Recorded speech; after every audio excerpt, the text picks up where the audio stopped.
பிரியாணில ரைஸ் உதிரி உதிரியா நீளமா வரதுக்கு எப்படி ரைஸோட பிராண்ட், அதோட இன்கிரீடியன்ஸ், அந்த இன்கிரீடியன்ஸோட அளவு எவ்வளவு முக்கியமோ அதே அளவுக்கு முக்கியமான சீக்ரெட் தான் நம்ம பிரியாணி பண்றதுக்கு யூஸ் பண்ண போற பாத்திரமும். பிரியாணி பண்றதுக்கு யூஸ் பண்ற கனமான பாத்திரம் இதுதான். இந்த பாத்திரத்தோட திக்னஸ் பாத்தீங்கன்னா 4 mm. அதனாலேயே இந்த பாத்திரம் நல்லா கனமா இருக்கும்.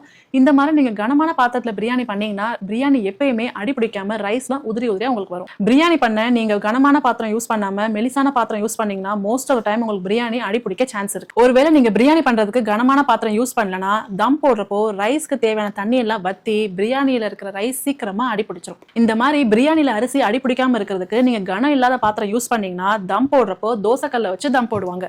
இந்த மாதிரி நீங்க தோசைக்கல்ல வச்சு தம் போடும்போது உங்களுக்கு டைமும் ரொம்ப ஜாஸ்தியாகும், கேஸும் ரொம்ப வீணாகும். அதே மாதிரி எல்லா வாட்டியுமே உங்களுக்கு பெர்ஃபெக்டான பிரியாணியா வரும்னு சொல்ல முடியாது. பிரியாணில ரைஸ்லாம் உதிரி உதிரியா நீளமா வரதுக்கு இந்த மாதிரி கனமான பாத்திரமா பார்த்து யூஸ் பண்ணிக்கோங்க, அப்பதான் நல்லா இருக்கும். நான் யூஸ் பண்ற அதே மாதிரியான கனமான பாத்திரம் வாங்கணும்னா வீடியோல இருக்க லிங்கை கிளிக் பண்ணி பர்ச்சேஸ் பண்ணிக்கோங்க.